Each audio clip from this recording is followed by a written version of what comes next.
tema saya hari ini adalah ketika suami kita di penjara, atau mungkin istri penjara, kebanyakan suami. Bagaimanakah sikap kita? Mari kita baca satu ayat dari Efesus 6 ayat 10. Akhirnya, hendaklah kamu kuat dalam Tuhan, di dalam kekuatan kuasanya. Ayat ini mengindikasikan bahwa kita nggak kuat. Ayat ini memberitahu kepada kita bahwa kekuatan kita terbatas. Sementara masalah kita bisa sangat kompleks. Jadi, konklusi sederhana adalah kita tidak bisa mengandalkan kekuatan kita. Atau mengandalkan kekuatan kita sama aja dengan membuat kita berbahaya sekali. Atau kita terlalu berisiko menghadapi berbagai masalah dalam kehidupan kita dengan mengandalkan kekuatan kita sendiri. Nah, ini adalah studi kasus. Ada beberapa orang yang kita layani yang suaminya di penjara. Kalau penjara hanya 2 tahun, 3 tahun, 5 tahun mungkin tidak terlalu berat. Tapi kalau 6, 8, 12, 15 itu berat. Dan ini tidak mudah untuk kita siasati atau hadapi. Mengapa? Karena dampaknya besar. Bayangkan tentang kehidupan keluarga. Siapa yang harus mencari nafkah? Karena pasangan kita di penjara. Siapa yang mengurus anak-anak? Kalau ada masalah seperti apa? Ini di cover. Kalau ada sesuatu, bagaimana ini ditangani? Karena suami yang seharusnya kepada keluarga tidak ada di sini. Karena dia di penjara. Nah, kalau itu dia di penjara misalnya 8 tahun, itu kan cukup lama. Nah, belum lagi beban rasa malu. Muka kita nggak tahu mau taruh di mana. Setiap kali kita jalan, orang ya mungkin mencibirkan bibir kepada kita. Celaan dan kritik mungkin akan dilontarkan selalu kepada kita. Anak-anak kita akan tertekan dan menanggung rasa malu. Mungkin teman-teman mengatakan apa tentang ayahnya kepada anak-anak kita. Mereka akan mengatakan, ih, itu papanya masuk penjara. Apalagi kalau orang terkenal di mana wajahnya terpampang di layar televisi. Di mana seluruh masyarakat atau negara ini melihat wajah ayahnya terpampang karena itu viral sekali. Karena orang yang mungkin terkenal. Apa yang terjadi bahwa ini berat sekali. Tidak seperti kita membolak-balikan tangan. Tidak secara itu. Beban sedih, rasa malu, mungkin marah, mungkin kecewa sekali. Orang lain mungkin tahu, tapi hanya ingin tahu dan kemudian tidak menunjukkan sedikit simpati. Kalaupun ada, mungkin segelintir orang. Kebanyakan mereka tidak mau tahu alasannya. Faktanya bahwa ketika suami kita di penjara, itu sesuatu yang sangat berat beban. Beban emosional, beban psikologi, beban sosial, beban moral itu besar sekali. Dan ini akan dipikul oleh bukan hanya suami, tetapi istri dan anak-anak. Mereka akan memikul beban yang sama meski mereka tidak melakukan kesalahan apapun untuk hal itu.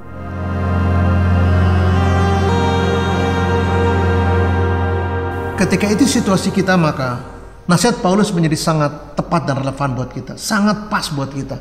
Kita harus kuat dalam Tuhan, dalam kekuatan kuasa Tuhan untuk menghadapi situasi yang krisis seperti ini. Bagaimanapun juga ini tidak sederhana. Nah, saya terjemahkan kekuatan yang dimaksud Paulus di ayat 10 dari Efesus pasal 6 adalah sabarlah. Kesabaran itu adalah buah roh. Paulus bersurat kepada jemaat Tuhan di Galatia bahwa kesabaran itu buah roh.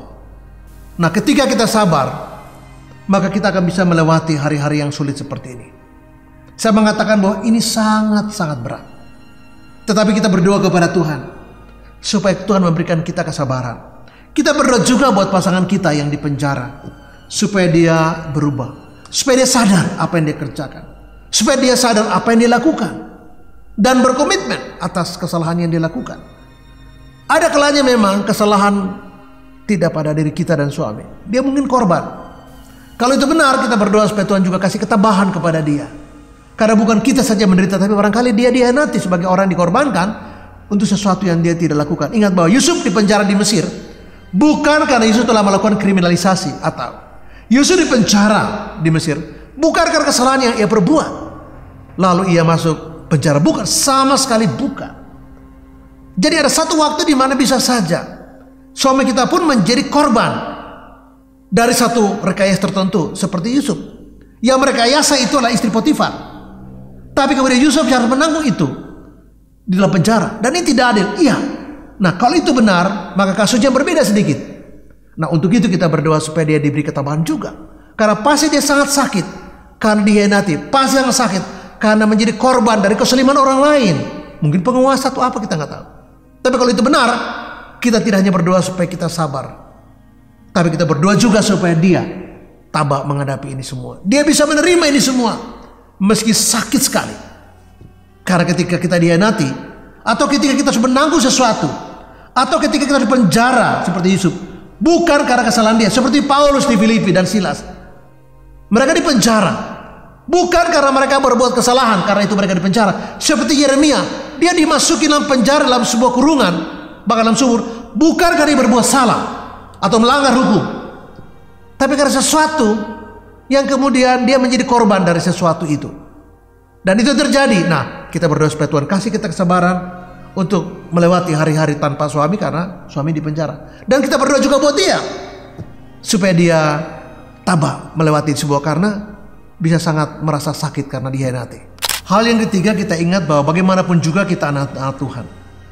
Sesalah-salahnya kita, sebanyak kelemahan kekurangan kita, ingatlah status kita anak-anak Tuhan. Ketika kita percaya Yesus, Tuhan menganggap kita menjadi anak-anak Allah, orang-orang yang percaya kepada Dia. Tuhan berjanji tidak akan meninggalkan kita. Ketika ini terjadi, suami kita di penjara, maka jangan pernah menyerah.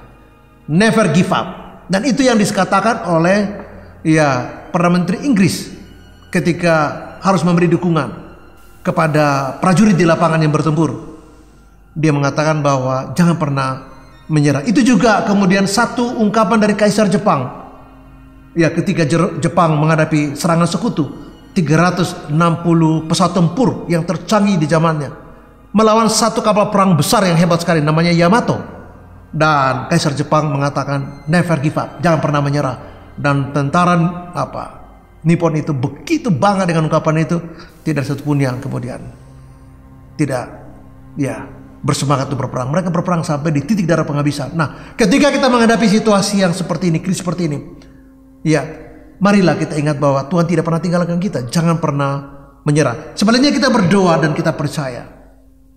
Beberapa kasus yang lalu ada seorang yang dia barangkali, menurut hemat saya tidak tahu pendapat orang, saya sendiri pribadi berpendapat dia korban dari kezaliman. Dia tidak seharusnya masuk penjara, tapi karena dipaksa oleh situasi, entah bagaimana rekayasanya, dia masuk penjara 2 tahun lamanya. Dan orang itu buat satu pernyataan yang saya ingat sampai sekarang, Gusti ora sare. Saya cari-cari apa artinya. Oh, maksudnya Tuhan itu tidak mati, Tuhan itu hidup. Nah, percayalah bahwa sekris apapun juga kita, pasti ada hikmah di balik itu. Jangan pernah menyerah. Alkitab berkata bahwa Allah turut bekerja dalam segala sesuatu, termasuk ketika pasangan kita masuk penjara. Kita percaya bahwa di tengah-tengah situasi yang tidak menyenangkan, yang mungkin memalukan, yang mungkin kita kena cibiran banyak orang, atau kita diejek oleh banyak orang, dan kita menanggung beban karena diejek, karena papanya atau suami kita di penjara. Entah karena dibuat kesalahan, entah karena dia korban dari kezaliman. Tapi kita ingat bahwa orang itu mengatakan Gusti ora sare. Saya setuju. Allah tidak mati. Allah itu tidak buta. Dia maha melihat dan tahu segalanya. Manusia bisa rekayasa apapun juga. Dan mungkin terlihat kita harus mengalami itu. Seperti Yusuf di penjara, seperti Yeremia, seperti Paulus dan Silas di Filipi.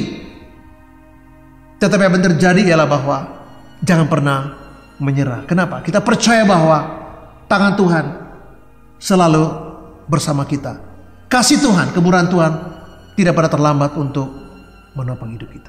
Hal yang terakhir adalah ketika suami kita di penjara, entah 2 tahun, 5 tahun, 8 tahun, 10 tahun, 12 tahun, atau 15 tahun, atau nggak tahu.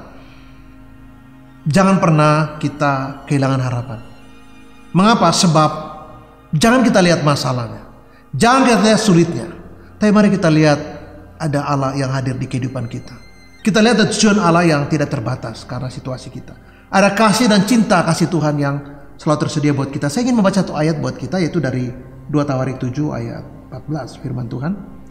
Dan umatku yang atas namanya disebut, atas namaku disebut, merendahkan diri dan berdoa dan mencari wajahku, lalu berbalik dari jalan-jalan yang jahat, maka aku akan mendengar dari surga dan mengampuni dosa mereka serta memulihkan negeri mereka. Ada 7 hal yang menarik di konteks ini. Yang pertama ialah bahwa ketika situasi sulit terjadi, maka Tuhan mengatakan kepada Salomo dalam doanya begini.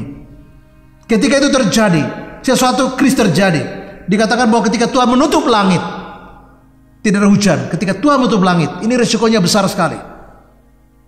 Maka dikatakan merendahkanlah hati Bukan rendah diri, tapi rendah hati, merendahkanlah hati. Kita yang kedua berdoa. Kita berdoa bukan hanya sekedar memohon supaya Tuhan menolong agar suami kita cepat keluar penjara atau meringankan dia, atau ada PK peninjauan kembali atau dapat remisi, bukan itu saja. Tapi kita berdoa supaya lewat peristiwa ini kita belajar.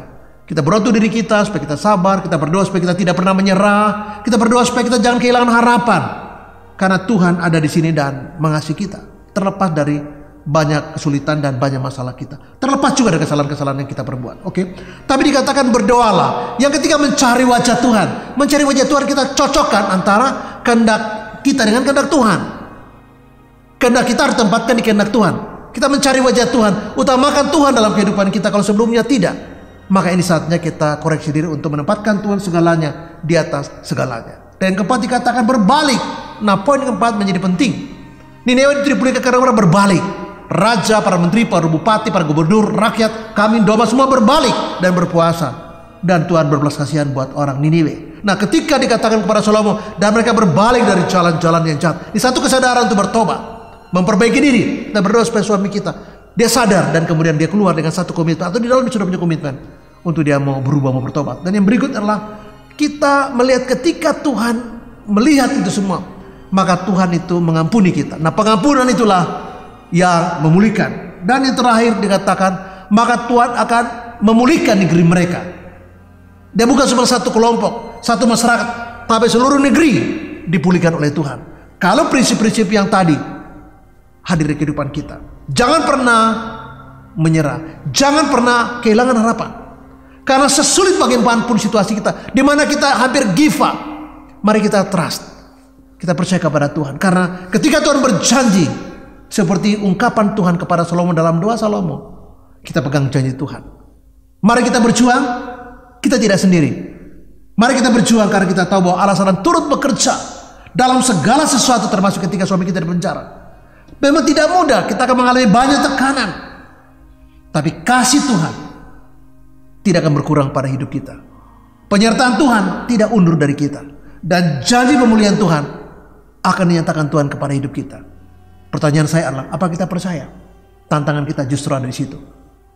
Mari kita berangkat untuk menyerahkan semua kepada Tuhan. Mari kita bertolak dari janji Tuhan dan trust, kita menyerahkan semua kepada Tuhan. Dan percayalah bahwa satu hari kita akan melihat bahwa ada tujuan Tuhan di balik semua peristiwa ini, yang di endingnya membawa kebaikan buat kita, pasangan kita yang lagi penjara, dan buat anak-anak kita, buat keluarga kita. Terus memberkati kita semua, dan shalom, amin.